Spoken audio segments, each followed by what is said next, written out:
Steph here, and I thought that I would tell you guys, do a little bit of review on one of my newest, recent, most favoriteest dramas in Korean drama land. Does that make any sense? I don't know. Maggie, come down, hang out with me down here. Greatest Marriage, the Korean drama. Here's my thoughts on it. Holy sexuality, you guys. Sexuality and feminism. Like, those two put together, and yet somehow they really, really work. I think the thing that's catching my eye the most with this drama is because it's accurate. It gives an actual glimpse into what Korean sexuality, feminism, single parenthood is like in Korea, because, you know, as much as I like Drama Land, it's not all like pleasant roses and, you know, white dresses and everything else in this country. It's just not. In the first two episodes, you actually have the main couple.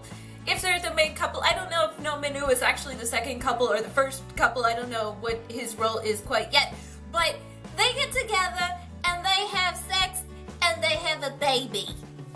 Well, she gets pregnant. So you have this. It's happened other times in other Korean dramas like I Do. But this is probably the most blatant display of this is what real life might be like in Korea if that actually happens, because you have Shin Se-yeon's character. Shin Se-yeon, by the way, if you don't know, she actually had a really big scandal that happened last year because, was it last year or 2 years ago? 2 years ago, because she was getting the, you know, the stuff that killed Michael Jackson injected into her and doing it illegally, and it was kind of a taboo thing. Anyways, her character has worked its way up to becoming like the #1 newscaster in Korea, which is an awesome thing. I mean, Korea, you don't have a whole lot of women in big major governmental positions, business positions, and things like that. You know, for getting Park Si as the president was a big to-do.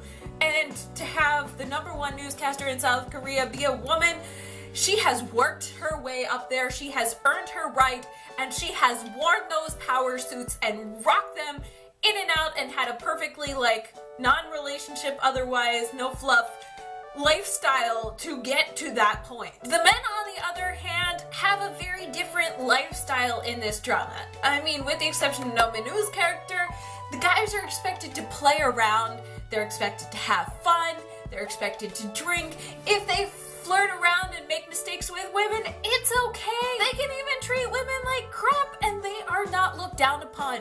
They are, well, while their image may be shattered for a short period of time, they are, you know, that goes away. That goes away and they can still hold positions of power and have no problem. In fact, the interesting thing I found is every time she would go away on a weekend trip or a golfing trip with her boss and coworkers, which is part of the job description here in Korea, she just, you know, she was the only woman there and she had to like prove her point and like try to suck up to her boss and the boss's boss and those people who were donating money to her company. And if she didn't, she was kind of like just glared at and like, you know, it wasn't a good thing. And the other female characters in this drama are all kind of this mindset where, like, well, with the exception of the one other girl, they want to have a baby, they want to have like the relationship. Some of them are just plain out for the money, and you know, like they're just extremely obsessed with not power, not being in a position of power or like, you know, having control over their life, but like having a relationship, having the family, having the kids. And, you know, the main character in this drama, she wants the kid, but she doesn't want all the other shabizzle to go along with it. The problem with that in Korea, though, is to be a single mother in Korea is really looked down upon because you're expected to have a family. This, you know, bloodlines. It's a very patriarchal family lineage culture.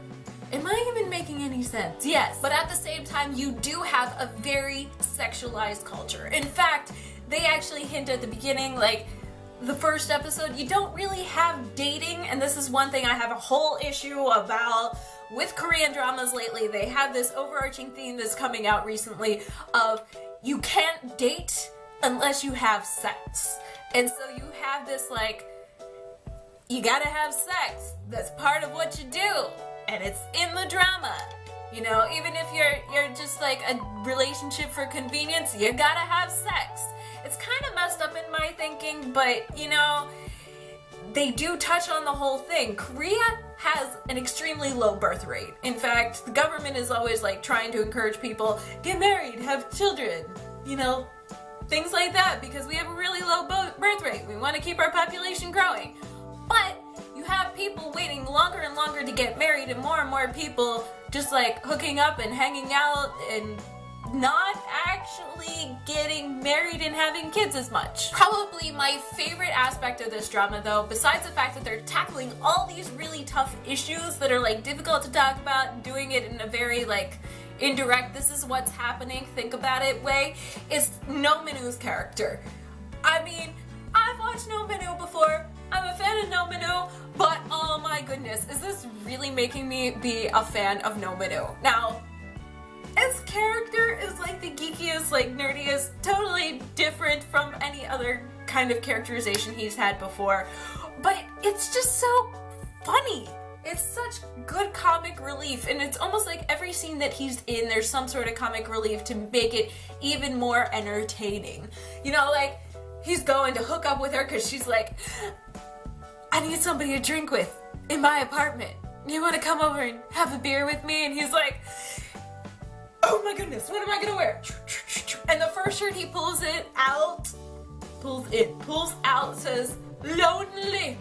And then he goes knocking on her door, he goes to try to find her, and he's wearing like, what is it, the little white button-up shirt and a red cardigan and some blue polka dot shorts. It's just like the geekiest thing, but it's so endearing, and I really like his character. So that's my thoughts on Greatest Marriage. Are you guys watching Greatest Marriage? If you aren't, I do highly recommend this drama. If you can deal with a little bit of like sexiness in a couple of scenes, I really think it shows great insight into some of the more culturally unacceptable things in Korea in acceptable ways.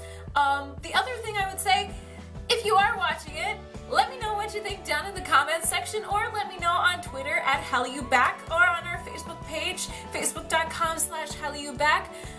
Also be sure to follow me on Instagram. All the links to this are in the description box down below. That's it, you guys. Be sure to click the like button on this video, give it a big thumbs up, and subscribe. Bye! In case you hadn't heard, Lee Min-ho is not coming out with a drama in 2014, which is sad pandas for the international drama community. However, he is coming out with a movie next month, November 2014, and it's titled Gangnam Blues. Well, actually, it's not Gangnam Blues anymore, it's Gangnam 1970, which I think is a better title.